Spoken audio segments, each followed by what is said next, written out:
indivisible, with liberty and justice for all.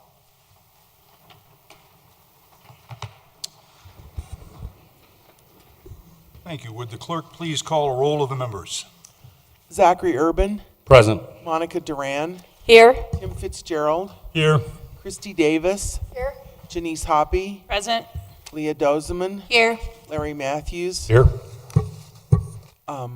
I have no report from Mr. Pond, but Pond we have a communicated- quorum. Mr. Pond communicated he would not be here today. Okay. Thank you. Councilors, in your packet, you have the City Council minutes of August the 27th, 2018. Are there any corrections or modifications to the minutes? The minutes stand as presented. We don't have any proclamations and ceremonies tonight.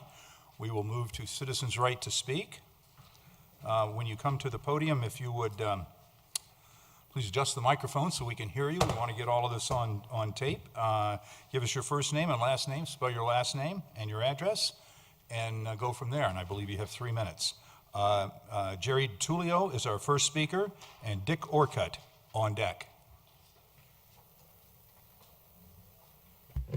Jerry DiTullio, City Treasurer, 7500 West 29th Avenue. Council, for your perusal, I passed out 2 reports on sales tax revenue between 2011 and 2017. The one of note is the Applewood Shopping Center. If you notice that revenues were down in 2017, and across the board, a percent change was negative due to the loss of 1 retailer out at Applewood Shopping Center, the Walmart. So these numbers are close to being audited because the audit's also being presented tonight. So we have a revenue decrease in the Applewood Shopping Center because of the Walmart loss. But as you can tell, for 38th Avenue and Kipling, which is the Sprouts development, there's a net increase of sales tax revenue for 2017. So if you have any questions, please call me. These reports will be on the website probably tomorrow for the public if anybody wants to see them. And as always, feel free to give me a call. Thank you. Thank you. Our next speaker is Dick Orcutt, and Loretta Tafoya is on deck.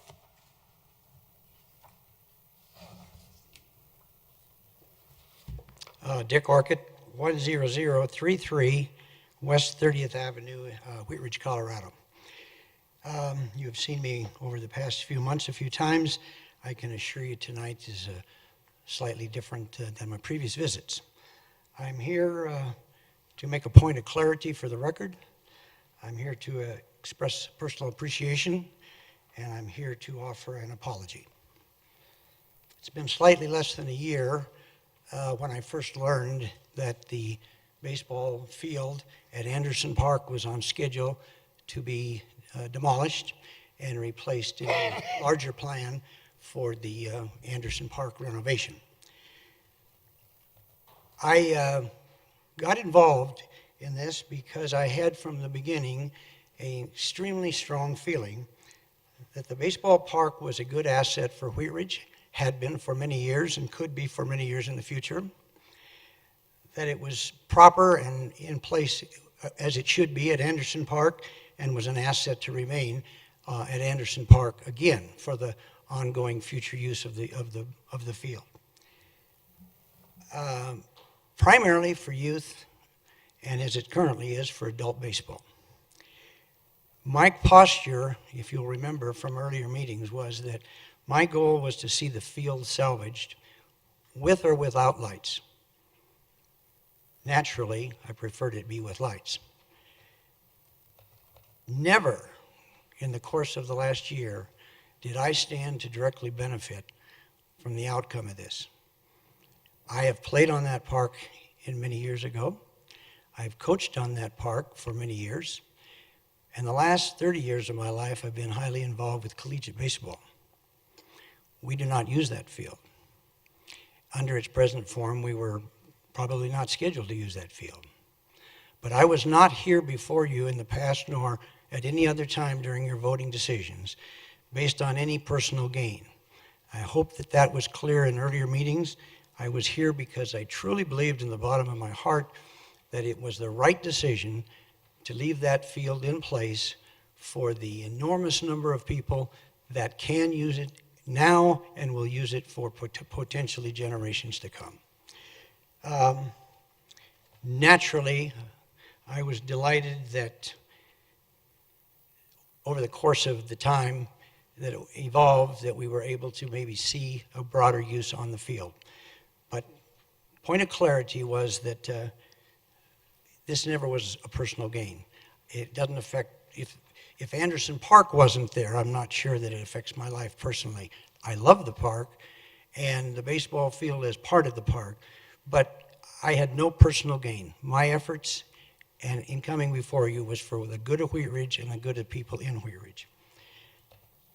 Now I'd like to express, if I never did personally to you, my gratitude.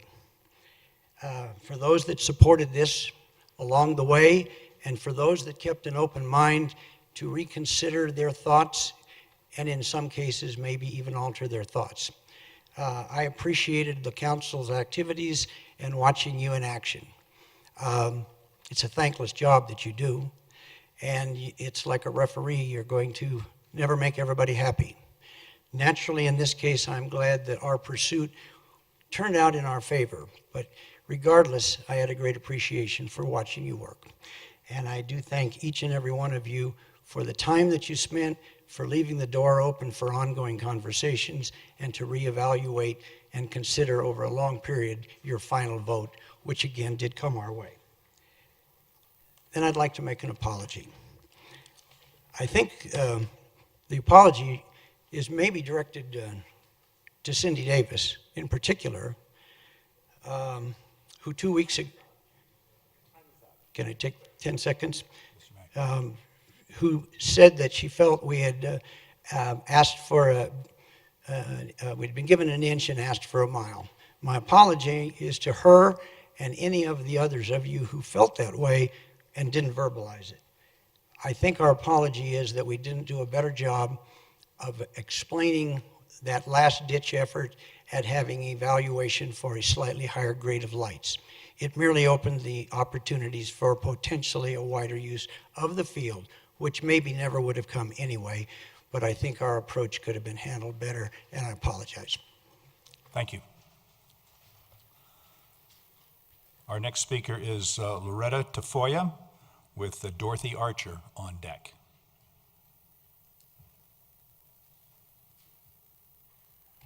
Good evening. My name is Loretta Tafoya, Tafoya. I live at 3739 Yukon Court.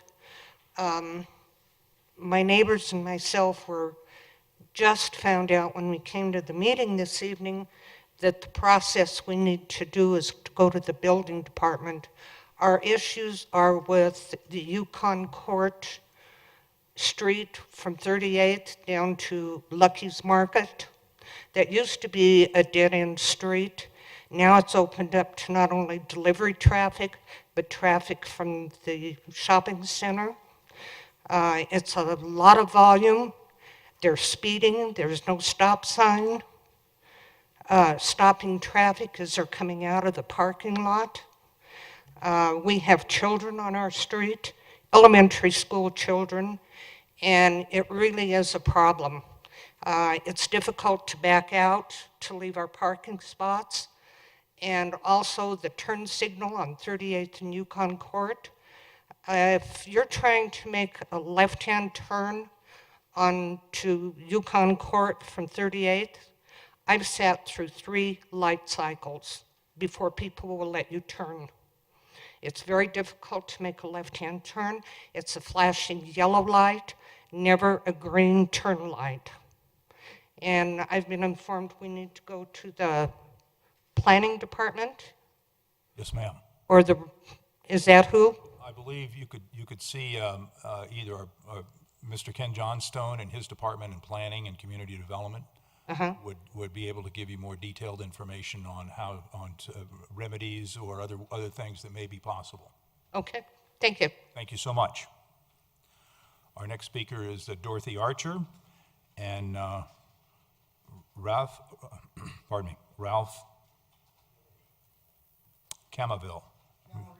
Camarillo. Thank you very much. On deck. My name is Dorothy Archer, 3640 Marshall Street. I see Mr. Pond is not here this evening, but I'm wondering, has a date been set yet, study session-wise, for the height and building that we are going to discuss? Does anybody know if a date has been set for that study session? I do not believe it has. I don't remember right now, Dorothy, but yes, it has. It has been set? And what is that date? I don't remember right now, but that is. I'll look on my sheet here and see if I can tell you. If you could, I would appreciate that because we have quite a few people that are concerned. Sure. And I just wanted to draw attention to an article that was in the Saturday Post. Perhaps some of you saw it, mostly concerning Tennyson Street. The trend is radically altering the funky character of the Berkeley neighborhood. Call it what you will, funky is just fine. As we move on to another issue, everything I've seen is scraping all these old, charming buildings with character. To quote Mr. Romero, it's losing its charm. I'm really afraid that's what's going to happen to us.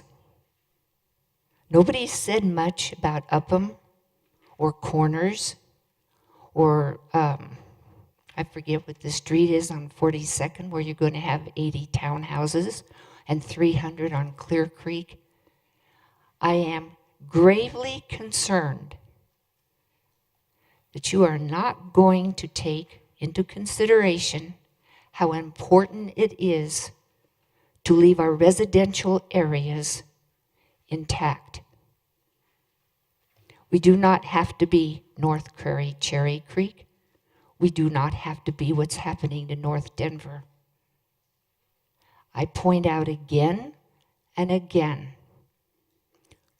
what city is most sought after right now? Wheat Ridge. And what do they want? Ranch-style homes. If you think all these things that they're going to build are going to be less expensive than some of these homes, when you consider maybe 700 or 800 square feet, and they'll probably be paying $250,000 or $300,000 for them, and you're talking about affordable homes, we really need to think about where we're going with this 35 feet, flat roofs, boat planes. Let's make something affordable for the future. Dorothy, it's Thank you. October 15th. October 15th. Thank you. Appreciate it. Thank you. Our next speaker is Ralph Caravillo.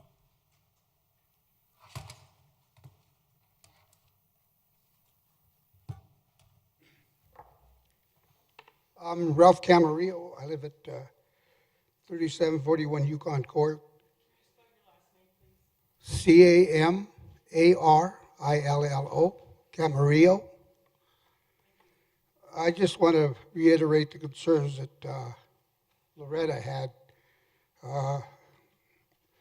Cars are always speeding by there now that they're opens up for Lucky's. I would just consider speed bumps if it's possible. I mean, you got to slow the people down. And that's my only concern. Thank you, sir, and if you'll check with the Community Development Department, they'll be able to give you information on that. Thank you. That concludes all of the people that I have signed up on the list to speak. Is there anyone here tonight who did not sign up who would like to speak under public comment? Okay, we don't have that, so we will move to agenda item number 1, our consent agenda. Mr. Urban, would you please introduce item number 1? Thank you, Mr. Mayor. The first motion is to approve payment to Kaiser Permanente for the October 2018 membership billing in the amount of $193,398.76. The second item is Resolution 60-2018, authorizing the appropriate city officials to execute an intergovernmental agreement by and between the County of Jefferson, the State of Colorado, and the City of Wheat Ridge regarding the production of a mailed notice concerning ballot issues. Thank you. Counselors, before I ask for motion on these two items on the consent agenda, does anyone wish to pull one off of the consent agenda? Mr. Urban, may I have a motion, please? I move to approve payment to Kaiser Permanente for the October 2018 membership billing in the amount of $193,398.76. Further move to approve Resolution 60-2018, authorizing the appropriate city officials to execute an intergovernmental agreement by and between the County of Jefferson, State of Colorado, and the City of Wheat Ridge, Colorado, regarding the production of a mailed notice concerning taper ballot issues. Second. We have a motion and a second. This is the consent agenda. We will, would the clerk please poll the council? Motion carries 7-0. Thank you. We'll go to item number 2, ordinance on first reading. Mr. Fitzgerald, please introduce item number 2. Council Bill 26-2018, an ordinance amending the Wheat Ridge Code of Laws concerning the hours of operation for medical marijuana centers and retail marijuana stores. The issue. The local marijuana industry has requested that the City Council consider extending the hours of operation for medical marijuana centers and retail marijuana stores. This ordinance will amend the Wheat Ridge Code of Laws to extend hours from 7 p.m. to 10 p.m. Thank you. Mr. Johnstone, do we have any type of report on this? Not on first reading. Thanks, Okay. Mayor. Oh, I'm sorry, it's for a report on first reading. So, Mr. Fitzgerald, may I have a motion? I move to approve Council Bill number 26-2018, an ordinance amending the Wheat Ridge Code of Laws concerning hours of operation for medical marijuana centers and retail marijuana stores on first reading, order it published, public hearing set for Monday, October 8th at 7 p.m. in the City Council chambers, and if adopted, that it take effect 15 days after final publication. Second. That was a tie. Is that Ms. Duran? Yes. Ms. Duran? Thank Sorry. Would the clerk please poll the council? Maria, and it would be the two-person. I assume there's no discussion. That's great. Motion carries 7-0. Thank you. We'll move to item number 3. Ms. Davis, please introduce. Thank you. Motion to accept the 2017 Comprehensive Annual Financial Report from Hinkle and Company. Issue 10.15 of the Municipal Charter of the City of Wheat Ridge requires that an independent audit be performed annually of all city accounts. The CPA firm Hinkle and Company performed the audit of the city's financial statements for the year ended December 31st, 2017. A representative from Hinkle Company will be here tonight to speak of the report, and so I'm sure I don't need to go into further detail because she'll probably speak of it. Thank you very much. Our treasurer, Mr. DiTullio, is here. Would you like to brief us on this item? Good evening, City Council. I'd like to, I'm pleased to announce that we have our comprehensive annual financial report completed for 2017 on the dais. I passed out this tonight for you to peruse. And also on the dais is the executive summary from the Hinkle and Company. They've changed their name, but still Wendy. So what I'd like to do is introduce two folks that will be here to answer any questions you have. We have Wendy Swanhorst from Hinkle and Company, if she'd like to come on up. And also I wanted to introduce Mark Colvin. Mark's been with us about 6.5 months. He's our accounting manager. He's done an excellent job working with city staff and the treasurer's office and other departments getting the budgets done and the reporting done. So I'd like to ask those two folks to come on up if you have any questions. And thank you very much. Thank you.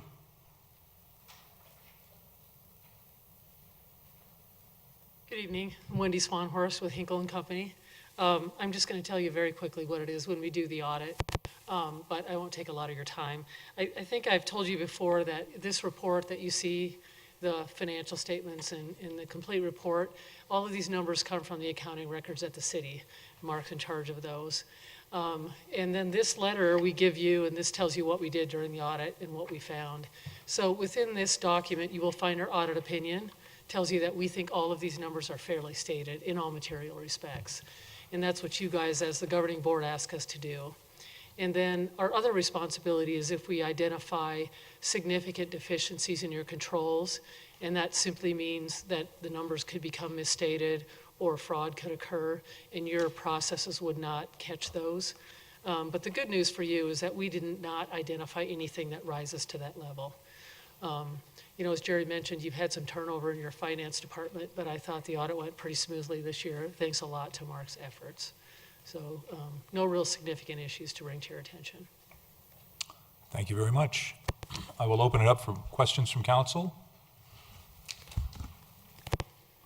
We may be on a tear tonight, so it looks like we want to give you our appreciation. Thank you very much. And our appreciation to the city staff and the financial people that handle our books. The clean audit is always a good audit, so thank you very much. I was going to say it was in here. It was in here. The letter is... Ms. Davis, may I have a motion to accept the financial report?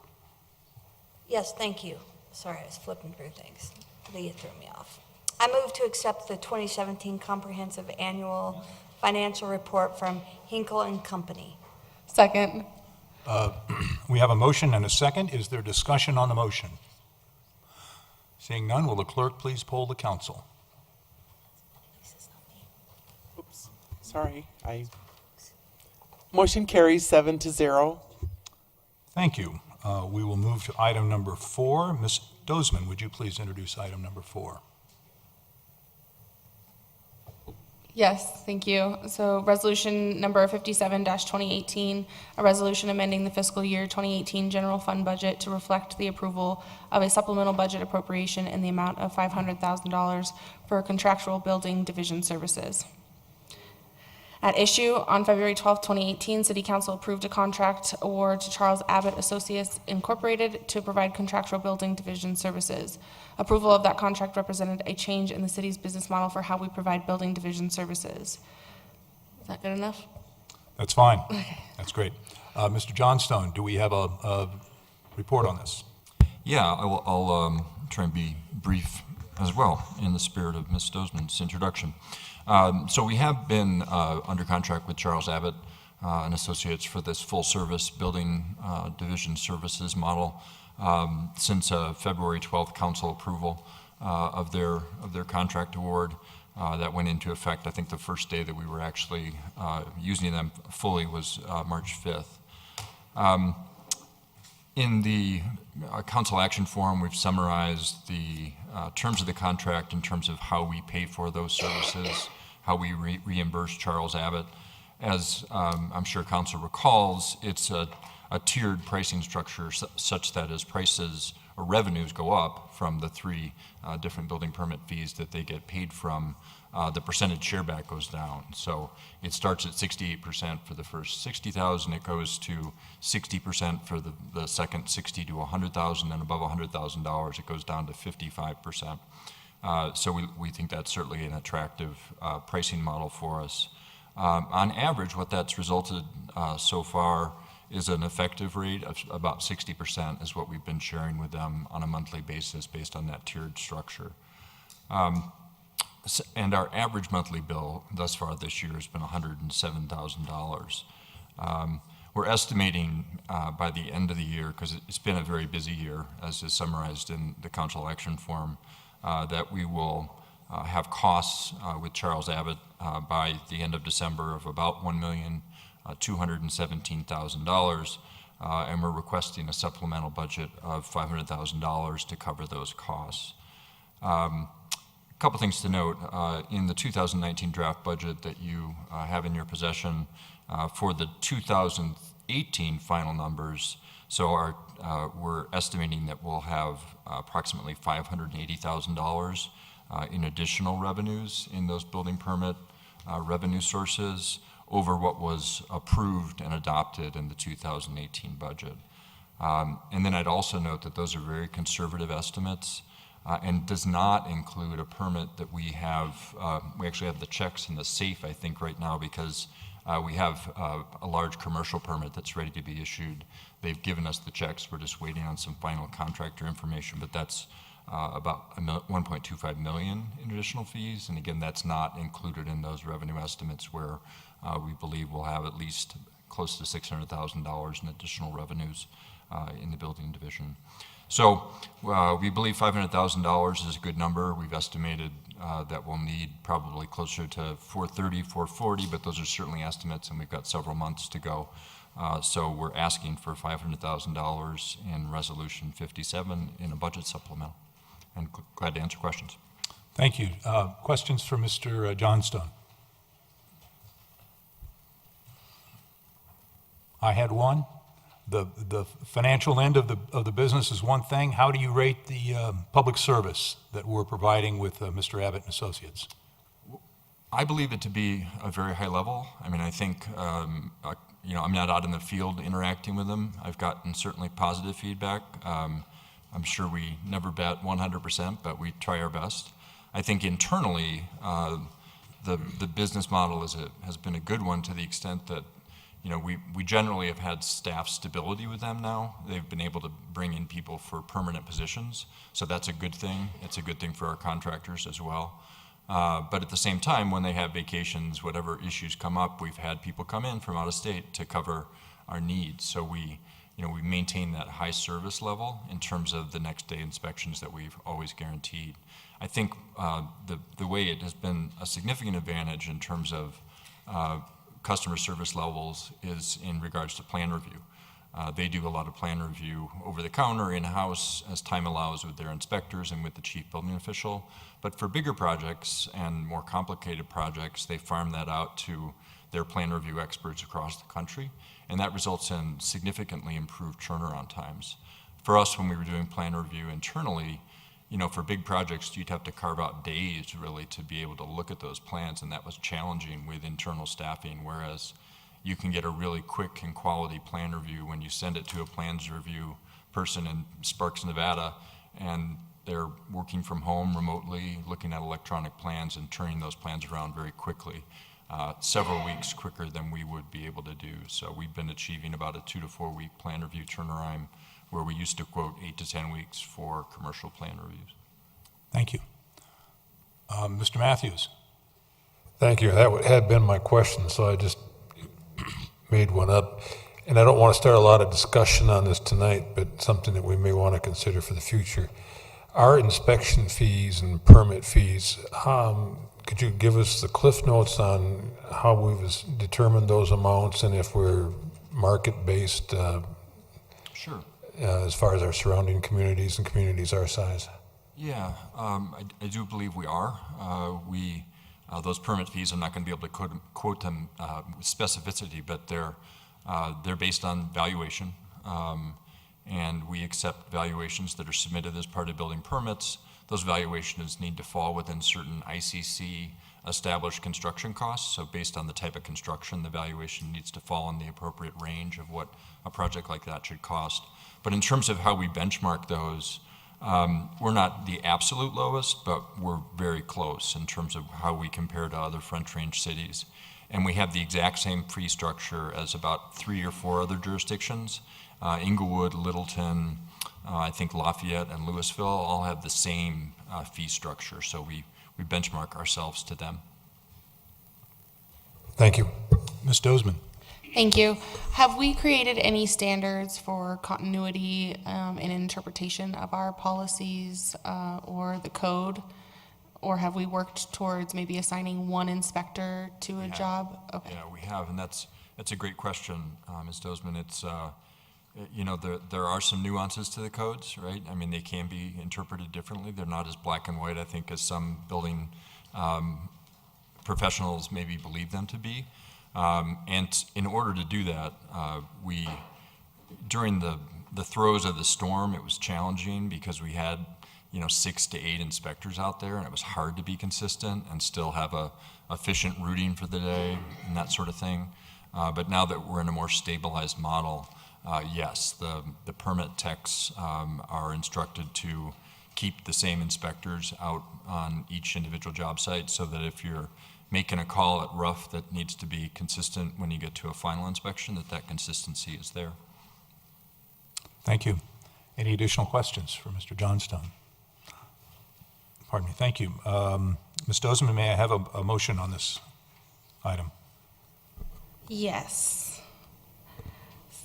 I move to approve resolution number 57-2018, a resolution amending the fiscal year 2018 general fund budget to reflect the approval of a supplemental budget appropriation in the amount of $500,000 for contractual buildings division services. Second. There's a motion and a second. Is there discussion on the motion? Who was the second? Mr. Urban. Will the clerk please poll the council? Motion carries 7-0. Thank you. We will go now to item number 5. Ms. Duran, would you please introduce item number 5? Yes, thank you, Mayor. Resolution number 58-2018, a resolution approving an agreement to the intergovernmental agreement with the City and County of Denver regarding Denver Waters Ashland Reservoir. Do we have a staff report? We do have a staff report. We will, I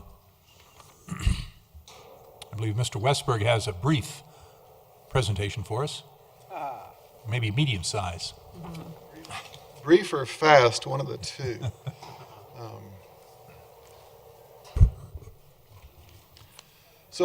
Yes, we're here for the 29th Avenue IGA that we have with Denver Water for that construction out there. Just a super fast reminder of why we're here with this. Denver Water's site has changed dramatically. I still don't have an updated aerial.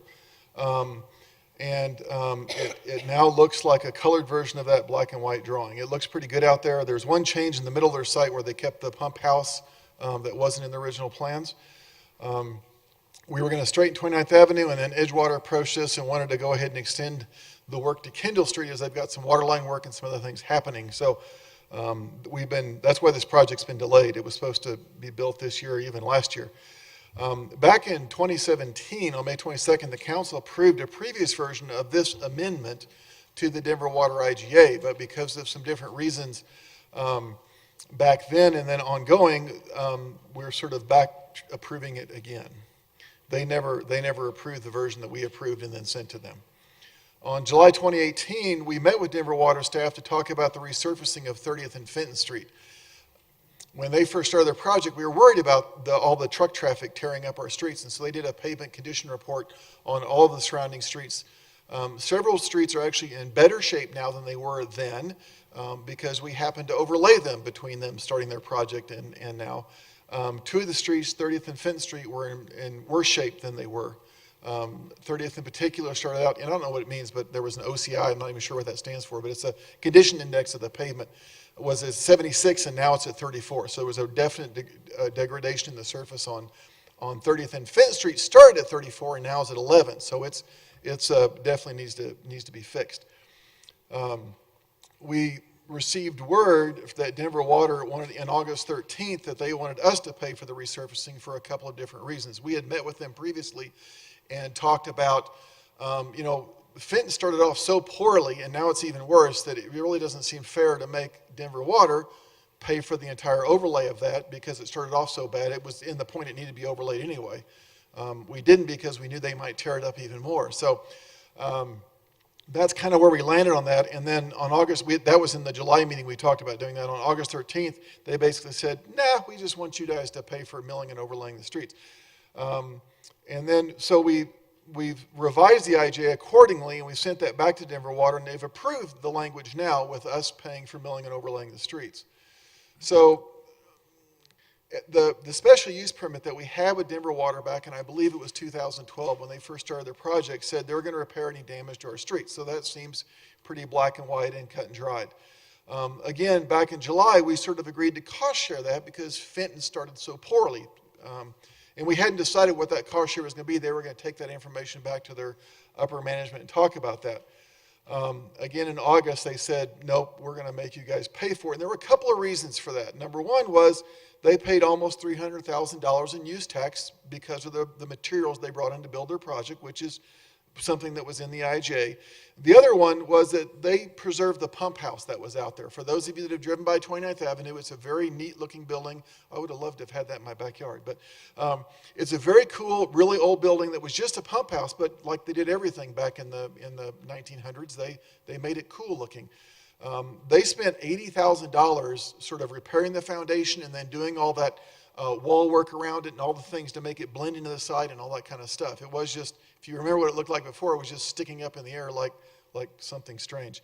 And so I think a lot of it was that pump house cost. They said, we paid for that all out of our pocket, and so we'd like you to cover the cost of doing the streets. The total cost for overlaying 30th and Fenton is about $60,000. So, if we had decided to cost share, we'll pay half, you pay half, then we're looking at maybe a $30,000 difference. And from our standpoint as staff, we think it's not an unreasonable ask for us to take care of overlaying that street. So just as a reminder of what all the areas of responsibility were, Denver Water was supposed to take care of the stuff immediately around their site. We were going to take care of the rest of Fenton Street and all of our section of 29th. Edgewater is going to do their part of 29th. Well, in the city budget that was adopted for 2018, the total cost that we'd estimate at that point was a little over $1.5 million, with Denver Water, Edgewater, and then our share being the amounts that are shown on the screen there. We opened bids on July 29th, and we've heard rumors that bids are coming in kind of high these days, and they certainly did. This bid came in at just almost $2.7 million. Now, there's a couple of things that were not included in our original budget that are included in the project, which is Edgewater's going to be putting a water line into 29th Avenue at their full cost, and Wheat Ridge Sanitation is going to be replacing their sewer line in 29th Avenue at their full cost. So that's part of what drove this number up. Our share in particular went up by about 40%. Denver Water's share went up by almost 60%. Edgewater's share more than doubled, partly due to the water line cost being added in there. Wheat Ridge Sanitation, again, that wasn't part of the original budget, was $173,000. Our share came in about $300,000 over what we'd estimated back in 2017 when we were preparing the 2018 budget. We think there's a lot of reasons why that came in high. Part of it's just the market today, but part of it also was just the fact that we got delayed in getting that project out to bid and those kind of things. And so staff, along with the city manager, has chosen to rebid this project. We do that sometimes when things come in very high over budget. And part of it is we're trying to avoid the winter shutdown and remobilization in the spring. So because we're starting so late in the season, they're not going to get much done now. And a part of that was because we just had this delay with the whole Denver Water IGA thing happening. We didn't want to come approve a construction contract that was opened up in July if we didn't have resolution on the Denver Water piece. And so they'd get a certain amount of work done this year. They'd have to shut everything down, get everything stabilized, leave things in a bit of a mess, and then restart up in the spring. We had originally hoped to start much earlier in the summer. We thought we still might have some shutdown, but again, with some delays that happened, we got started much later. And so we think that's a big reason for the cost. Our mobilization, most of the costs were sort of in line with what I estimated back in 2017. They were maybe 10% higher for most of the unit costs, but their mobilization costs were 4 to 5 times higher what we typically get on these kind of projects. So we think that was a big driver in things going up. It's going to reduce the construction impacts on neighbors because we don't tear the street up, patch it back together, and then tear it back up again in the spring. So that's our other big reason. We just want to reduce those construction impacts on the neighbors. The dry utilities, the gas line, the Comcast lines, the CenturyLink lines have not been relocated yet, even though we put them on notice quite a while back. Those guys are all extremely busy right now, and they've not moved their stuff out of our way yet. So literally the only street we could work on right now, if we were to award the contract to them, is 30th Avenue, because it didn't have any utility relocations. And then we also think, based on some of the things, and we've done sort of some lesson learns internally, and then we have some folks out in the industry that we know that we're friends with, and so we've talked with them about some things, and we think we can package our things together a little differently. We put all the different, we broke out everybody's funding parts as different scopes of work, if you will, and we called them all bid alternates. Well, the contractors were all, even though we said, no, we're going to build it all, don't worry, the specs say we might not. So they bid everything like they might just do pieces, parts. And so we're going to call them bid schedules now instead of bid alternates. So something as simple as changing a word, we think is going to reduce some of their perceived risk. And then Edgewater's got some recent revisions. They've got a development on the big open space they've got there, that sort of open area. They've got a development that's coming forward. They're going to make them build the sidewalk, so they're not going to build the sidewalk initially. So we've got some changes to make to the plans also. We think all those reasons, just all those things kind of rolled together, and we thought, let's rebid this. Let's try again in the spring. We do think we can get this package put together in just a few weeks, get it right back out to bid, and maybe come back to you in December to award the construction contract. And then we'll be very flexible with the contract. You can start when you've got a good, good reasonable weather in the spring, so you can just get rolling and get it done, and work it around some other projects you may have to try to just get our pricing down as low as we can. We do that very often with our overlay contracts, and we get very good pricing compared to the metro area on our overlay contracts because we're a little more flexible on some things. So we think all of those things are going to help us to get a much better price. Tonight we're just talking about the IGA, but I wanted to bring up the construction contract and give you guys an update on that. And the last thing was Edgewater doesn't have any money in their budget this year to reimburse us. They have to wait till next year, so it fits their cash flow a little bit better, especially with as high as their prices came in. So we're going to work on advertising for bids here pretty quickly, try to award the contract even as early as maybe late this year, but certainly by early next year. We'll do the construction this spring. We'll get it done by summer so we can get all the plantings done, in the fall and that kind of thing. When they'll do well, and we think that'll be a much better schedule for us. So if you've got any questions about the IGA stuff or about what's going on with the plans and the rebid and everything else, we'd be available to answer those. Thank you very much. Before we go to questions, I'd like to open up for any comments from citizen comments on this. I don't have anyone signed up. Is there anyone here who would like to speak on this item? I don't see any, so I will open this up for questions from council. Mr. Rand.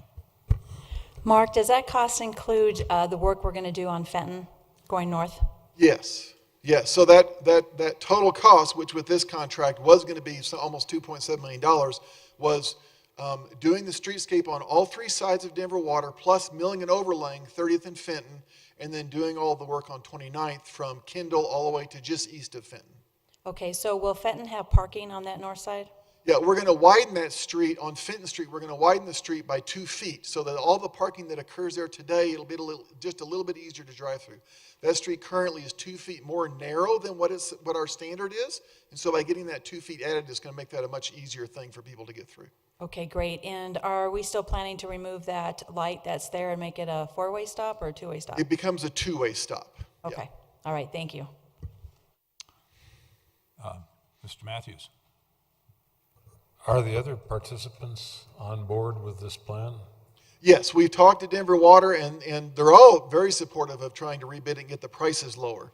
Both Edgewater and Denver Water, we're okay with moving forward with this contract if we chose to, even with the prices that we had. So with delaying this, they're on board with that. And they're very supportive of us hoping in the price. And same thing with Reed Ridge Sanitation. They've said, yeah, this came in higher than what we thought. So they're hopeful we rebid in the spring, we'll get a better deal out of it also.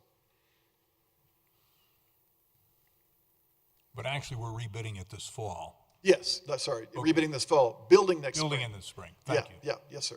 Okay. Additional questions? Mr. Urban. Thank you, Mr. Mayor. I guess as far as the Denver Water's concerned and their objections to paying for the milling and overlay, you had indicated there are two reasons, being number one, the pump house, and the second being the use tax that they paid. However, in the special use permit that the city issued to them, both of those requirements were in writing and presented up front to them. Is that correct? The pavement rehabilitation or repair was. The pump house was not in the original agreement. I thought it was. I mean, it's... It was not part of the original plan to save the pump house, to my knowledge, because that was something they added later on. But in the special use permit process, it talked about at least preserving certain aspects of the pump house, as I understand it. There was some language in there. They were building a new little building on the north end, and they were supposed to mimic with a pump house construction in that new building, but the plan was to take that pump house down because it has no further use for them. They were going to take it down, and quite frankly, I don't think many of us in the city knew it was there because it was in the middle of the site, and you just couldn't see it. And once everything got removed out of the way, it was like, oh, that's kind of cool. We'd really like to save that. And so we put that request in Denver Water, and they did agree to do all of that at their cost at that point. I guess my concern is that the Denver Water Board received a report in June of this year sort of extolling the benefits and the completion of the project. And in one of the improvement categories, they mentioned the well house as being an improvement on the project. And so for them, it's an improvement, but when they turn to us now, it's an obligation that they had to incur. And so in my mind, they previously agreed to bring the road conditions back to their existing condition, and in the pre-construction assessment, it indicated that those streets were in fair to good condition. So I wouldn't be supportive of allowing them to share that or put that cost onto us when they previously agreed to pay for those expenses. That was what we agreed to at the very beginning. Thank you. Any further questions? I had one. Go ahead, Mr. Matthews. Well, I kind of have the same comment on the use tax. They agreed to the use tax up front. Now they're saying they don't want to mill the street because of the use tax. Was there anything changed there in scope or cost that wasn't foreseeable when they signed the original IGA? No, I mean, you're right, Councilman Matthews. I mean, the use tax was understood to be required to be paid up front. They paid it. It's a tax, it's not a fee, so it's not specifically intended to be an offset for project costs per se, that we're supposed to spend that money towards this project in some way. Just to elaborate on the SUP approval, for the history of that, during the staff review process, we actually asked for them to preserve it because we were available, or we knew it was there and had some nice historic qualities to it. They did not want to do that at all. They thought of it as kind of a long-term maintenance liability. But during the course of the project, as it became more visible, it was clear that it could be kind of a historical asset. And we made some phone calls, and their board, I think some members of the board were receptive to that as well, seeing it as a historic asset as well. But it was definitely not a requirement of the SUP that they preserve it. It was simply, as Mark correctly recalled, that a new facility was designed to mimic that to some extent. So it is an additional cost that they voluntarily incurred, but at our request. Mr. Matthews. I can see where that 80-some grand would be a change order. That doesn't give me too much heartburn, but I'm trying to figure out why they're all of a sudden objecting at the end of this deal to the use tax. That was not a hidden condition. There's a short answer and there's a really long answer to that question. I mean, we've been working with Denver Water and their attorneys on the applicability of the city's use tax, which we believe to be a very straightforward requirement that is codified. They have a different opinion, and this probably relates in some ways to that difference of opinions that we're having. Jerry, I don't know if you want to elaborate on those long discussions. Yeah, that's accurate, and because they paid the use tax on this project, and after they paid it, much after they paid it, the question became, well, what about use tax on the pipeline project that they're doing at the Clear Creek Crossing development? And they kind of woke up to the fact that they have this argument, they believe that they should be immune because they're Denver from the use tax, and we pointed out to them that they had paid use tax on the Ashland project, and so I think they changed their mind about, or they became more aware of the fact that they were paying use tax to us and they didn't want to. They'd already paid it at Ashland. It's upsetting them that we're telling them they need to pay it at Clear Creek Crossing. And so to some extent, and I'm kind of stitching this together from available facts, but to some extent, they regret having paid it at Ashland and are looking at other reasons that maybe they shouldn't pay as much on this Ashland project. Gosh, we paid use tax and maybe going forward we shouldn't. And gosh, we paid this $80,000 to preserve the pump house. So again, I'm making this up. I'm not saying they're actually saying this, but I'm trying to give you what I believe is sort of the landscape around why they're turning to this last mill overlay saying, gee, we don't like that either, and we'd like to pull back on that. Well, are we then not premature in voting on the IGA and everything right now when we still don't know if there's a court case pending or if monies are going to be received? No, I think you're okay with with voting on the IGA. The IGA as structured right now has the city, tell me if I'm wrong, Mark, but has the city absorbing that $60,000 cost, or only $30,000 because it would have been shared equally. And that's what it says now, and that would sort of put a bow on the Ashland project. It would not unwind the use tax they've already paid on Ashland, wouldn't unwind, obviously, the money they've spent on the pump house, but it would mean that the city of Wheat Ridge would incur $30,000 more than it had originally intended. If you vote yes on the IGA, then we've effectively amended that amount, and we're done on the IGA. We'll have, I guarantee you, a further discussion and more vigorous battle with them around the use tax on Clear Creek Crossing, but that hasn't happened yet.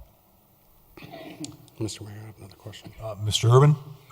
Thank you, Mr. Mayor. I guess as it relates to use tax, my understanding is that calculation is done at the front end relative to the overall project valuation.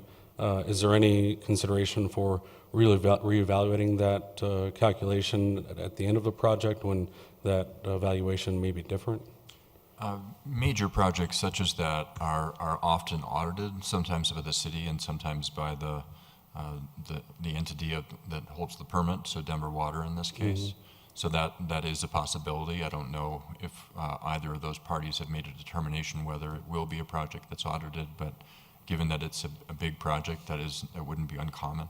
Okay, I guess just on my own research, it seems as though the previous project was between 28 and 29 million when we calculated the use tax, and based on the Denver Board of Water Commissioners reports, indicates the project is closer to 33.5 million. So that difference between 28 and 33.5 would be, I'm just using rough numbers, about an additional $20,000 in use tax that we could legally charge if that project were to be audited. So I guess if we can propose some sort of middle ground with Denver Water so that we're not covering the entire cost of the mill and overlay, because we still have additional use tax that we could levy against them. So. Well, their calculation of the use tax was the way we calculate it for any other project, correct? Which is typically 3% of 50% or 60% of the value of the project? Correct. It was just calculated through our automated system, ADG, as part of the building permit, which charges 3%, now 3.5% temporarily. And the formula in there assumes that 60% of those, the valuation is materials, and 40% is labor. Mm-hmm. Ms. Dozeman. Thank you, Mr. Mayor. So just hypothetically, in the event that this fails, what would happen next?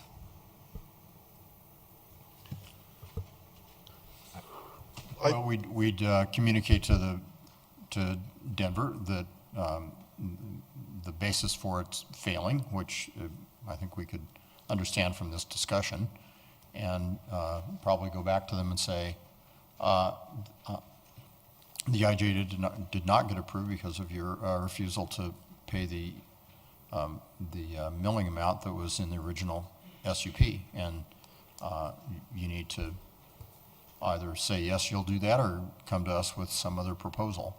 Kind of leave the door open maybe for some kind of number. I think that's what we'd have to communicate to them, and we would. So what action would we take if they renege on this original IGA? Well, there are probably enforcement provisions. We'd start with letters, and eventually to enforce an IGA, we might have to file a lawsuit to compel them to perform their obligations under the IGA, which would be to pay certain amounts, because that's what the IGA does. It shares costs, and we'd need to do that. The IGA that we currently have in place with them says that they're going to repair the pavement if it's damaged, bring it back to original petition, which you can't do to Fenton because you can't bring it back to 34. And it also says they'll do all the landscaping and streetscaping around the perimeter and build their half of 29th Avenue. So that's what the original IGA. This IGA was was changing it. So we took care of all that sort of outside the fence construction for them, so that it was a little cleaner and easier, and we hoped we'd get better prices at that point, but the better price part didn't work out. But we still think there's some merit in us doing all of that construction while we're doing our project, because we'll just have the one contractor, us, being out there doing all this stuff. And you know, we haven't pointed this out to them, but by us doing that, they also saved all their right-of-way permit fees they would have otherwise had with them doing additional work on our right-of-way. So there was some cost savings for them on this too. And you know, certainly if this IGA fails tonight, we'll go back, as Mr. Dahl says, and we'll say, hey, the council didn't agree to this. Where do we go from here? And let's get together and figure out, where is there a middle ground? Is there something else? Or we just say, you go back and do all the streetscape improvements and build your half of 29th and do all these other things like the original IGA calls for. We think that is a short-sighted move for them, and we still hope that we can come to a meeting of the minds on this. But this has been their position, which is why we brought it to you tonight to get your feedback on it. So it makes sense to me to have one organization, or the city in this case, doing the streetscape design so that we have that consistency. But I don't feel comfortable allowing them to continue to share in that cost when that was the original agreement. So I completely understand why we would take over the project and handle it internally, because we wouldn't be charging ourselves those fees, and it would hopefully, you know, cut some costs, but I think that they should pay a portion of those costs still, as per the original. We can certainly communicate that back to them if that's where we land tonight. Okay, thank you. Ms. Hoppy? So originally, the thought was that we would split it 50-50, so 30. That was what we had proposed. You know, they did a lot more the two streets are about the same amount of mill and overlay. The costs are real similar. They're a few $1,000s off. And so our thought was, you know, 30th really got damaged from that by them. It's from 76 down to 34. Fenton started out pretty bad and got damaged a little bit more, but really, I think they've got a good argument that, hey, the street was already garbage. We shouldn't have to pay anything on Fenton. And that was why we just sort of banded around. Maybe we split the cost 50-50 between us. At that point, we didn't know how much it was going to be. Okay, so originally Fenton was already down at like 34. 34, yep. But 30th was up in the 70s. It was up at 76. Mr. Westberg, the work on Fenton Street doesn't extend north of 30th Avenue? No, sir. No, it stops at 30th. It stops at the north side of 30th? And on the south side of 30th. So we're widening that curb immediately adjacent to Ashland is where we're just doing. Right. And then we'd mill everything around that, mill and overlay everything around that to get it back up to an acceptable condition. So I guess, does the work include the intersection of 30th and Fenton? Just the southwest corner. So if you're going to mill and overlay 30th Avenue, you're going to stop at the eastern edge of, or I guess at the western edge of Fenton, and you're going to stop at the south edge of Fenton. So the actual intersection of 30th and Fenton is not going to be reconstructed. I think we'll probably do the intersection also, because I think that's probably been damaged as much as 30th has. Okay, and that is either 30th or Fenton if you're going to replace those. Yeah. Is there work on the northwest corner, curb, gutter, and sidewalk? There's one property on the northwest corner of 30th and Fenton that does not have curb, gutter, and sidewalk. Would this work include that work? No, we had not planned to do anything on the north side of 30th or on the east side of Fenton, either one. Okay, thank you. Ms. Hoppy? So this new IGA has the cost to the mill and overlay for the street that Denver Water doesn't want to pay for. That's for both 30th and Fenton? Yes, ma'am. Okay, thank you. Yeah, this IGA says that we're going to be responsible for the resurfacing of 30th and Fenton both. Mr. Matthews? I'm a little confused now with this back and forth between 30th and Fenton and this and that. Of that $292,000 in use tax that's in dispute here, how much of that was in the original IGA? Is there a delta in the use tax that's come up, or are we talking the same number? No, the 292 that they paid for the Ashland project was for the Ashland project, and that was in the original SUP and in the original IGA. We had that all spelled out for them to make, just because we've run this with some big agencies. CDOT's balked at paying use tax. some other large agencies have. So we just made sure Denver Water knew at the very beginning they had to pay use tax. So there's never been an issue on the Ashland project about them paying the use tax. It didn't become an issue until they started working on the Conduit 16 project from the new Ralston plant down to the Moffett plant. When they hit the parts that are in Wheat Ridge, that's a very expensive project, and they've been less than agreeable to pay that use tax. That's the use tax that's been in question. That's the one that is currently being discussed between Mr. Dahl and their attorneys. So just to be clear, the use tax on the Ashland Reservoir is not at issue. No, that was paid a long time ago, and they've not asked for that back. They've not balked on that. They paid that at the time because it was in all of the agreement documents, because we knew it might be an issue for them. Ms. Hoppy. So again, just to clarify, they paid the use tax, they paid for the pump house. Now they're saying because we did this, we don't want to pay for the mill and overlay.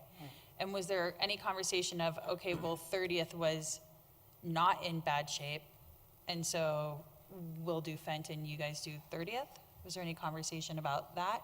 No, we had just sort of lumped those two costs together when we were talking with them back in July of this year about that issue.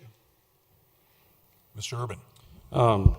In the previous agreement that was signed between Denver Water and the city of Wheat Ridge, there's a section B which says the project may result in damages to city streets.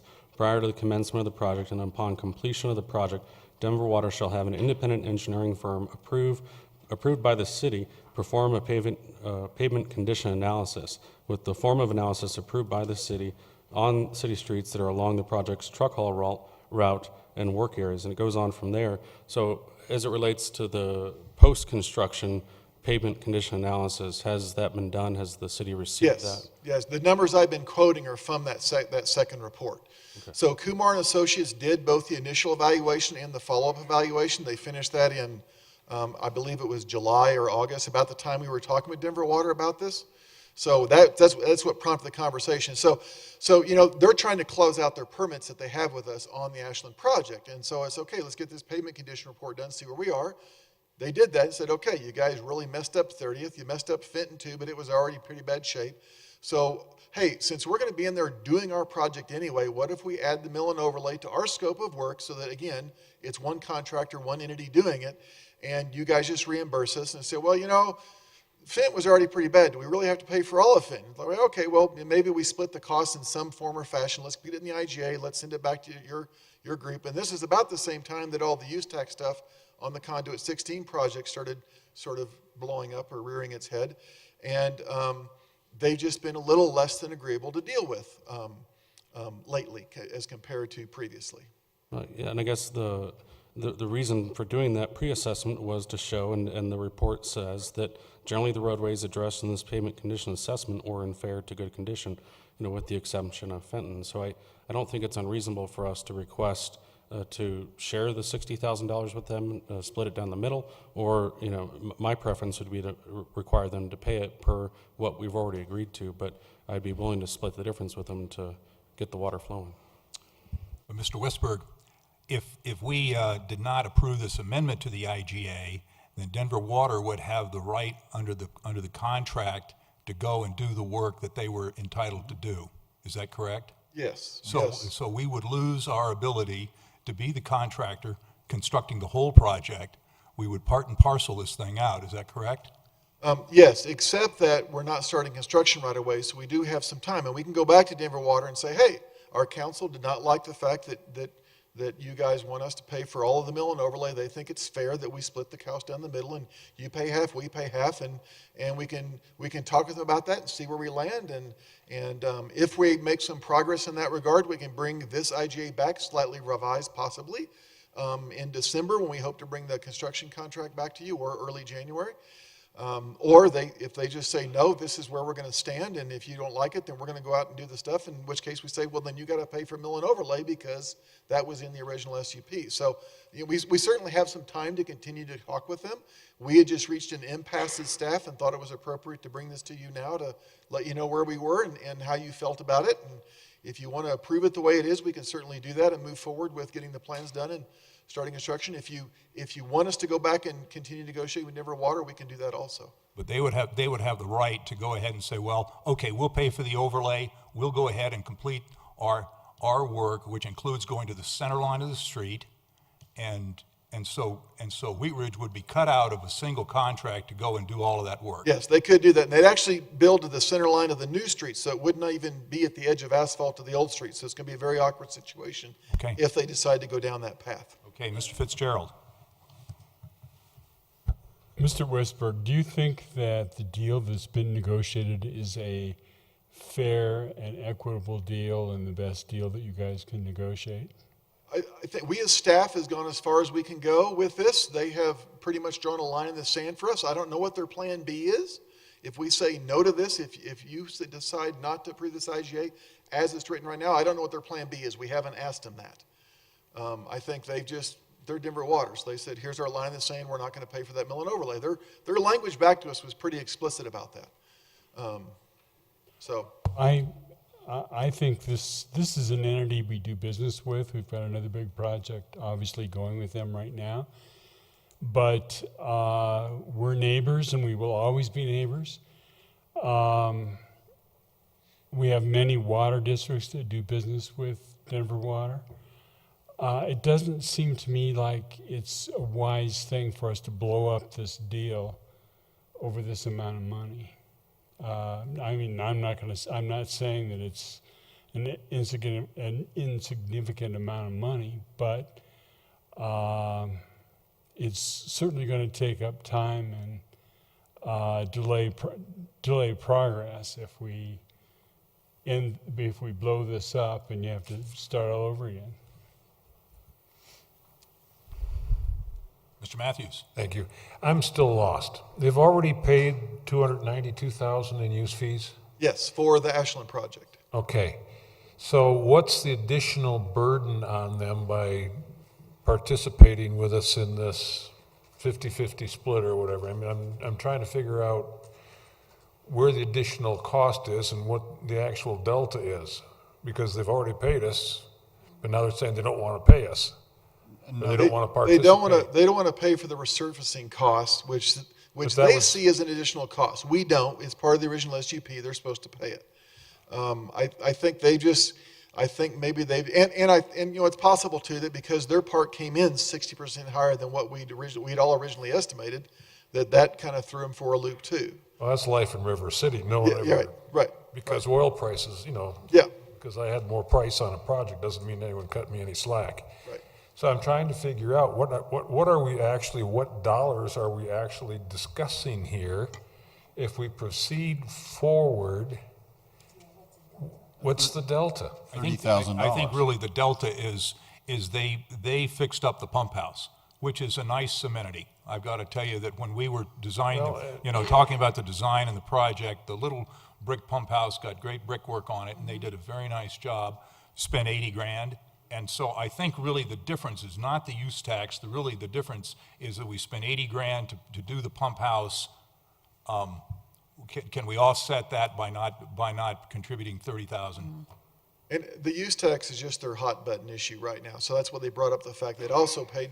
These were the two reasons they gave us. We already paid you $292,000, and they're not balked at the cost for everything else that was part of the original SUP that we're going to take care of with our project. They said, yep, it's 60% higher. We'll take care of it. Whatever that turns out, if you rebid it, that's fine. We'll take care of those costs. What they just somehow decided they've got it stuck that, why are we paying to mill and overlay the streets? Well, it was part of the original thing, and well, the one street was in really bad shape. Yeah, we get that, so maybe we'll split the cost down the middle between these two. Okay, let's take it back to management. They did. Management said, nope, we're not going to do it. Hey, we did the pump house for them.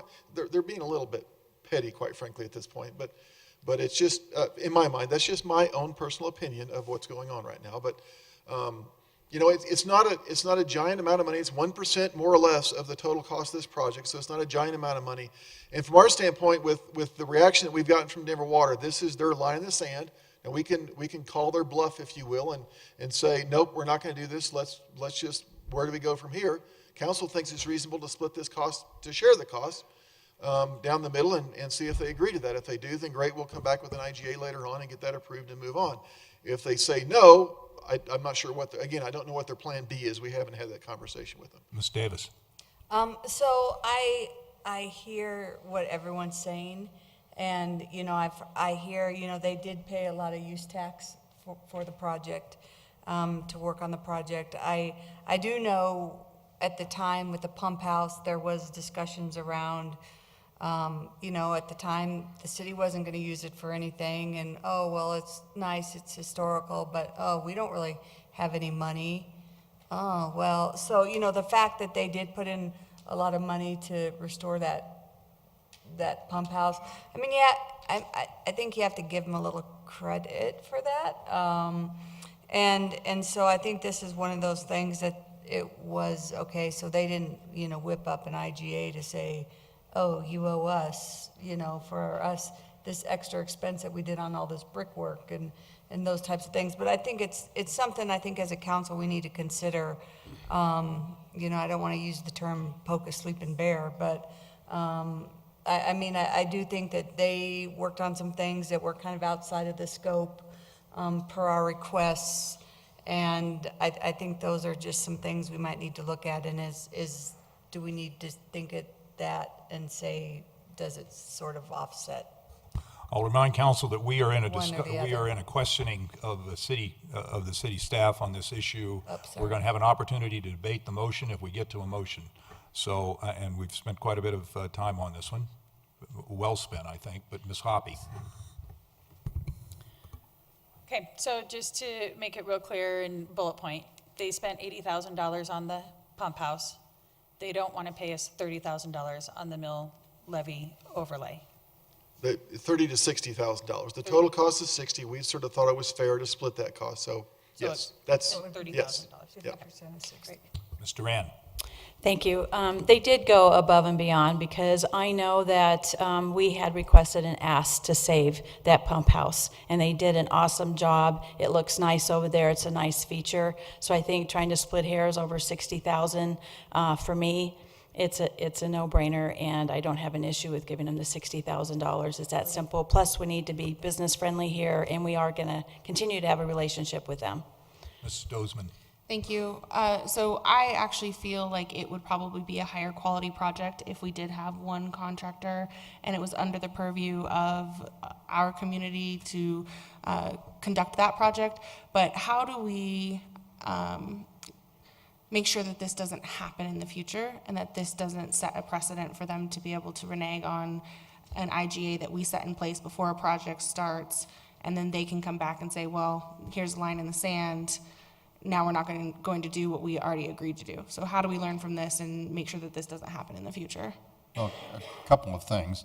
No decision on this IGA can affect a future IGA. And, there are some few things that set precedents in the world that you're then stuck with going forward. This isn't one of them. I get it that just sort of normal social behavior. They compromised on this. Maybe we can, now it's a year later, maybe we can push them. That can happen, but there's no legal argument they have around that. That's just their assessment of the city's bargaining stance and sort of what they can get away with. So I can tell you that.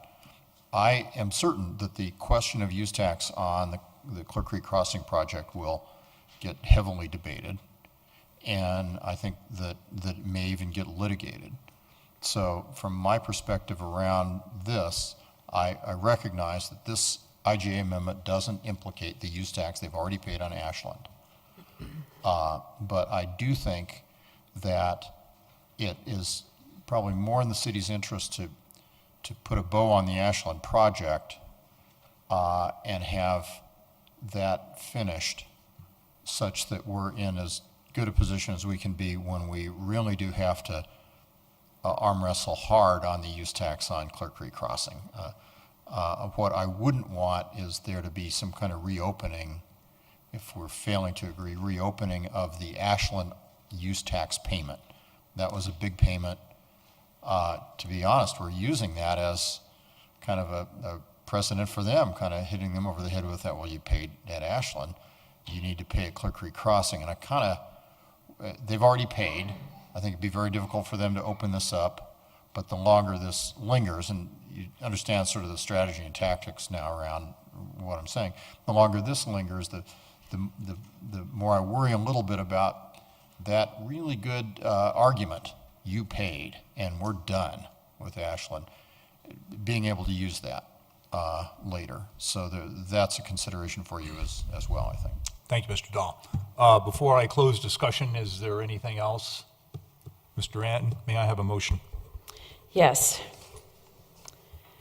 I move to approve Resolution Number 58-2018, a resolution approving an amendment to the intergovernmental agreement with the City and County of Denver regarding Denver Water's Ashland Reservoir. Second.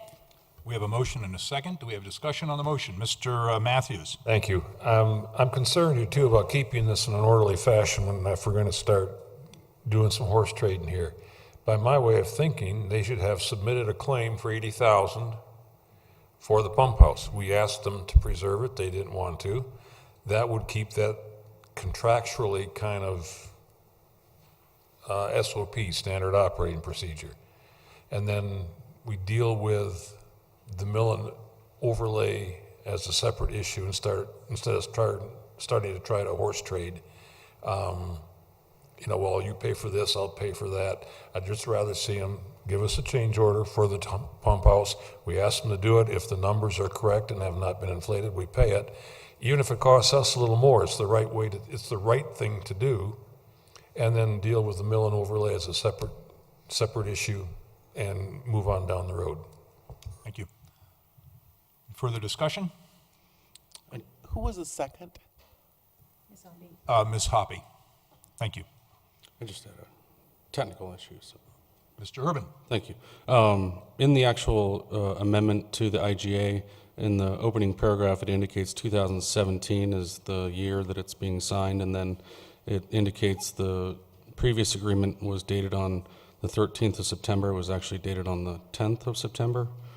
And then, let's see. In the last page of the agreement, under paragraph 3 or paragraph III, it indicates a special use permit issued in August of 2012. I believe that was actually issued in September 2012.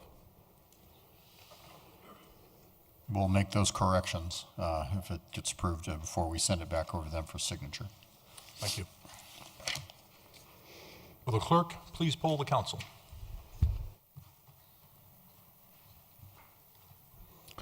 Motion carries 6-1 with Councilmember Urban voting no. Thank you very much. We will go to item number 6. Ms. Hoppy, would you please introduce item number 6? Thank you, Mr. Mayor. Resolution number 61, the other way around, 61-2018, a resolution concerning the proposed development at the southwest corner of the intersection of Interstate 70 and Colorado Highway 58, known as Clear Creek Crossing, and the proposed incurrence of a loan by the Wheat Ridge Urban Renewal Authority to be secured by certain property tax increment revenues, declaring the City Council's present intent to appropriate funds to replenish the reserve fund securing such loan if necessary, and authorizing a cooperation agreement and other related actions in connection therewith. Mr. Johnstone, do we have a presentation on this? Yes, sir. Thanks for that introduction. So I think this is maybe the last kind of piece of the puzzle to get all the approvals done for the Clear Creek Crossing project to the finish line. Earlier this year, as you're well aware, all of the land use approvals were granted, the outline development plan, the rezoning ordinance, the design pattern book, the subdivision plat, et cetera. You also, along with the Metro District and the developer, entered into a public finance agreement earlier this year, which covers the majority of the public finance aspects of the project, which in total amount to $20 million in public infrastructure investment that the city and/or urban renewal is participating in. The PFA, the public finance agreement, contemplates the developer/district issuing debt in the bond market to be paid back over time with a sales tax share back and lodger's tax share back, as well as public improvement fees that are unique to the development. So that covers the bulk of the public improvement participation by the city. The final approximately $5 million in public financing is to be paid back using incremental property tax revenue, those that are generated from the project. Due to some kind of nuances in how the assessor's office are being, those assessments are being calculated and how they're viewed in the bond market, it's not possible to use those as a revenue source in kind of the traditional bond market. But they are available to be financed with some banks, and we've actually done this before on the Kipling Ridge project, where we went out to, I think it was Colorado Business Bank in that case as well, and the Urban Renewal Authority essentially got a loan based on reliance on that incremental property tax revenues. So the city, the Urban Renewal Authority is proposing to do that same thing here for that last $5 or so million worth of project infrastructure costs. They need what we're asking you to take action on tonight, which is the cooperation agreement and the city's moral obligation.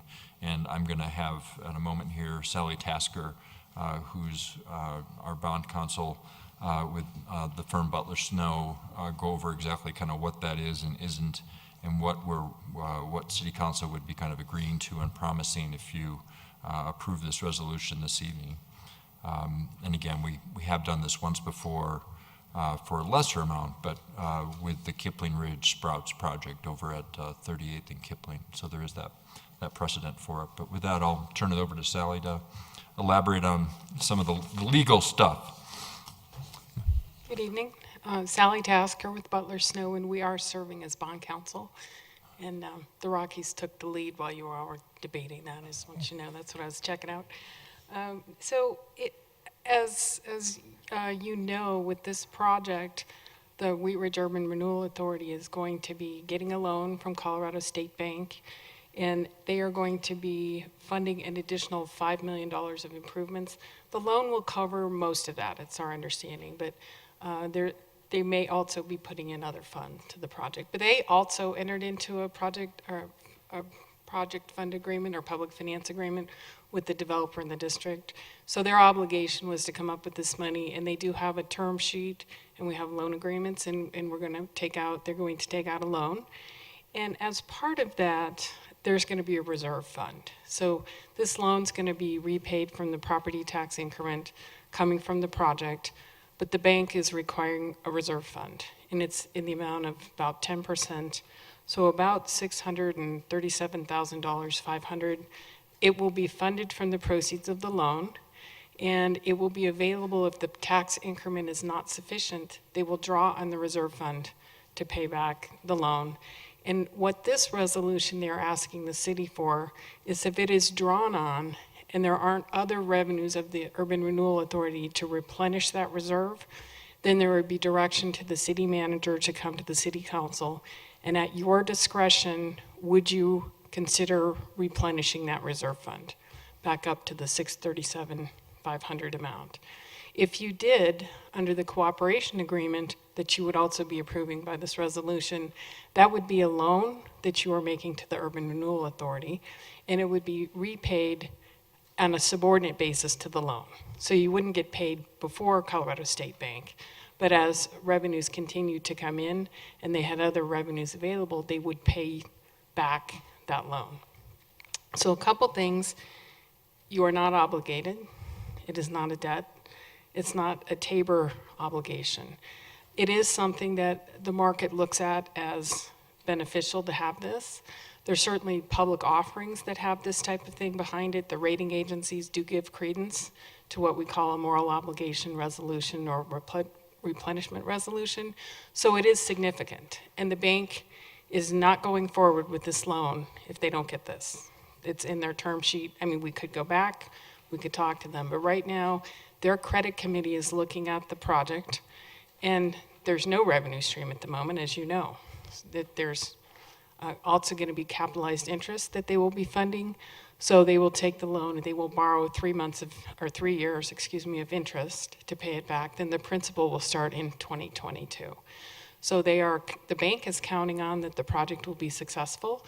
They've certainly looked at all of this, but they are giving a loan on what is essentially no income at the moment with a capitalized interest account and a reserve fund. But the moral obligation resolution is critical to their analysis. So that's where we're bringing it here tonight as part of the loan the Colorado State Bank is making to the Urban Renewal Authority. The other thing in the cooperation agreement is if for some reason the city did receive property tax increment from this project, which you shouldn't, it should go from the assessor's office straight to the Urban Renewal Authority. But if you do get it, you're also agreeing you'll give it over.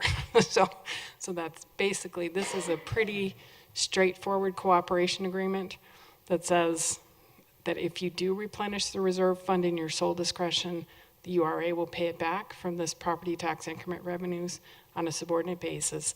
And if you get any revenues that you're not supposed to get, you will give them over. So it's all pretty straightforward, but you have done this before. There's lots of communities that do this. So the bank would come, your city manager would come to you and say, there's been a draw in the reserve fund. Here's the amount that was drawn. Here's the amount that the URA cannot replenish in 90 days. Here's the amount. And then you make a decision. And if you decide you're not replenishing this, there's no consequences to the city. It is completely within your discretion. Thank you. Before we move to questions, I'd like to invite any members of the public that are present today that wish to speak on this to come forward now. I don't have anyone signed up. It doesn't look like we have anyone. I will open the floor to questions. Mr. Urban. Thank you, Mr. Mayor. What you're indicating is that if the Urban Renewal Authority were to default on this loan and it was brought to City Council, then City Council wouldn't have an obligation to repay this to Colorado State Bank and Trust? I would restate it a little bit differently. It's not going to be a default because there's money on deposit in the reserve fund. So what will happen is the URA is gathering up the property tax increment and they know their payment dates. It's March 1, September 1. So they've put enough money aside so that they're not going to default in the payment. So if they don't have enough property tax increment and it's past the capitalized interest period, so now we're into 2022, then they take the money from the reserve fund and they make the payment, so there isn't a default. But then they've said, we will replenish the reserve fund from other sources. Maybe there's some glitch, maybe some property taxpayer hasn't paid on time and they're going after them or something. But then if they cannot replenish, the only obligation the Colorado State Bank has is to notify the city manager, and the city manager's only obligation is to bring it to you. Now, if you don't replenish a reserve fund and things keep going south, then perhaps there will be a payment default at that time. But you are correct, this is not the city's loan. You have no consequences to you. I don't know what a rating agency, to be candid, I don't know what a rating agency would say if you did adopt a moral obligation resolution and then decided you wouldn't replenish. You have no obligation, but I do think you need to take that into consideration. I think there was one instance, I believe it was in Illinois, where there was a moral obligation and they didn't replenish, and the rating agencies did notch their rating. So our rating could be diminished if we don't assist in the unlikely event that there is a default, a separate entity who took out a loan. I'm not saying it would impact your credit rating. I'm saying I think there was one instance where a city did say they would consider replenishing. There was no obligation. When it was brought to them, they didn't do it. And I think it did impact their credit rating. So, we do represent the city on this matter, and we want to make sure that you're fully apprised. Under Colorado law, you have absolutely no obligation. There is no remedy. Colorado State Bank couldn't come in and say, you owe us money. They cannot do that. There's no obligation. But if it is brought to you and you said, it is our present intent that we would replenish, but we have no obligation, and then they brought it to you and you didn't, and then you went to the bond market, it is possible it would be held against you. I'm not saying it would be, Okay. but I think you need to take into account that if you adopt, I think this is why the bank wants it. I know this is why the rating agencies look at it, because it's not an insignificant resolution. It's not legally binding, but it's something you should take seriously if you do adopt it. I guess, that kind of leads to my concern as it relates to these moral obligations, and is there any kind of cap on the amount of money that we can morally obligate ourselves to? Or, we're looking at $6 million here, but what's to say another special district within the city doesn't come to us with the same requests in order to get better financing relative to their particular projects? Well, in this instance, the maximum amount is $675,000. It's a $6,375,000 loan, but the reserve fund's only 10% of that. So they will never come in and ask you for $6 million. You are not guaranteeing the payment of the loan. You are saying that if they hit the reserve fund because there are insufficient revenues and they can't replenish it, I mean, the likelihood that they would hit it for the whole amount is very low. I mean, I think that's pretty, especially since you've capitalized interest for 3 years. I mean, this would basically mean that the project was not generating anything after 3 years. So I think if you look at the numbers, it's really more if there's something that happens that is very unexpected, in which case I think you're back talking to the bank anyway. Not you. The Urban Renewal Authority would be talking to the bank long before a default hit. They would be in, and that's the benefit of making a loan with the local bank. This bank's very interested in doing business with the city and with the Urban Renewal Authority, and nobody's interested in defaults. If there's something that's happened, more than likely we would work something out. We would change the payment dates, we would do things. But from their credit committee, having the city behind a dirt project where there's nothing out there and there's no revenue source, it's critical to them making the loan that the city knows about this and you're standing behind it. Great. And that reminds me, old adage, if you owe the bank $6, it's your problem. If you owe them $6 million, it's their problem. And this is the same bank that we used on the Kipling Ridge project? Yes. Colorado State Bank and Trust. Thank you. And I must say I was very impressed with how quickly they moved. It was going to be a district bond issue for the entire amount. Then there were some discussions with the assessor and what the base amount would be and what the taxes could be off this property. And the investment banker, D.A. Davidson, said, we can't monetize that in a public offering with the district. So in came Colorado State Bank for one meeting. They had a term sheet out in a week. So they are very interested in doing business. They're very good partners. Thank you. Any additional questions? Seeing none, a motion is in order. Ms. Hoppy. Thank you. Thank you, Mr. Mayor.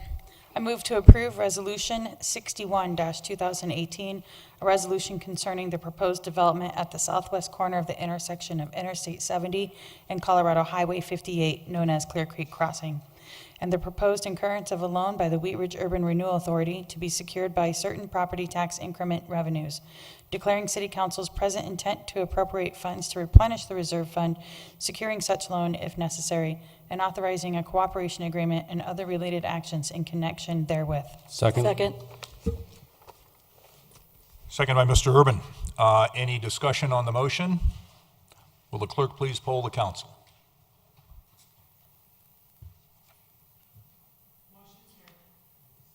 Motion carries 7-0. Thank you. That concludes our regular agenda items for tonight. We would like to move to city manager's matters. In the absence of our city manager, Mr. Johnstone, anything for tonight? Nothing this evening, thank you. Thank you very much. Mr. Dahl, any city attorney matters? Nothing tonight, thank you. Thank you very much. Ms. Shaver, any matters from the clerk? It's not a clerk thing, but I wanted to,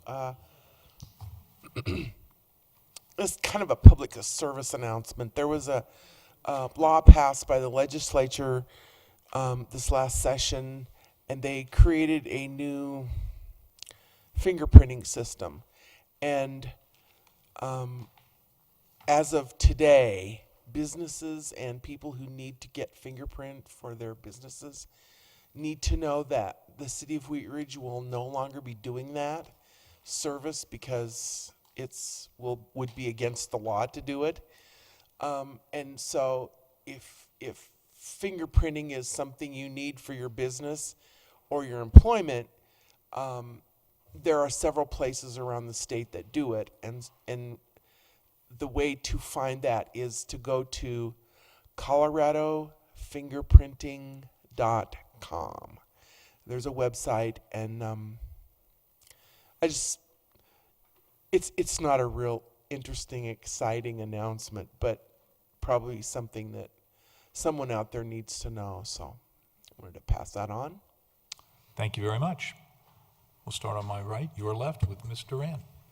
I just wanted to make sure that the citizens that spoke tonight regarding speed bumps and kind of the traffic on Yukon, that they got information, or did they get contacts or people who to reach out to? Mr. Brink is going to reach out to him Okay. shortly. Okay, great. Thank you. Thank you, Ms. Hoppy. Yes, so coming up in October will be the Domestic Violence Awareness Month, and the Family Tree, who is in our community, do a lot through their Women in Crisis shelter, and they have a fundraiser, and it's on October 10th at the Lamar Street Center. It's called On the Town, and so you can go to thefamilytree.org to look into that. It starts at 5:30, and tickets are $60 or $200 for 4. Thank you. Mr. Urban. Thank you, Mr. Mayor. I'd like to invite everybody to come to the St. Peter and Paul 5K and Oktoberfest. It's on October 6th, as well as the spaghetti dinner that's on Friday night. They'll have spaghetti and bingo, so it should be a good time. And then once you carb load, you can come back in the morning and burn it off and stick around and get some cannolis and beer. Sounds good. Thank you. Mr. Fitzgerald. Nothing tonight. Thank you. We'll go to Ms. Davis. Nothing, thank you. Ms. Stozman. Nothing tonight, thank you. Mr. Matthews. Not tonight, thank you.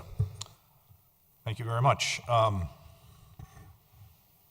I wanted to, this last Thursday morning, we had the Wheat Ridge Business Awards, and I would like to thank city staff and the people that helped organize that. It was a great event. I would like to thank all the nominees and the award winners. We have some great businesses in our city. We continue to have a great opportunity to do shopping and have service, and I hope that all the people in our city and adjacent communities will look to Wheat Ridge when they want to buy something. As Mr. Stites said, find it and buy it in Wheat Ridge, and that's good advice. I would like to recognize Mr. Bill Peterson, who is a resident of District 1 in our city, a longtime resident. He was in the service during World War II and stationed in the China campaign with the Flying Tigers, and he had his China campaign medal presented this last week, and I'd like to congratulate him and General Wheeler and Representative Danielson were both there, and it was a very impressive ceremony, and I would like to congratulate Mr. Peterson. And I will close, as many of you probably realize, Mrs. Nancy Snow has passed on. She was on City Council and the Planning Commission and our Election Commission, was a great supporter of our city and will be greatly missed. So with that, we will stand adjourned. Thank you very much. Oh, Mr. Mayor? Yes, ma'am. I received notice from Nancy Snow's daughter that their memorial service is going to be Sunday morning, October 10th at 10 a.m. Is somebody quick look and see if is October 10th a Sunday, or is it the 14th? Oh, it's the 14th. Sunday the 14th at 10 a.m. at Crown Hill. Thank you very much for that announcement. And with that, then, we will stand adjourned. Thank you.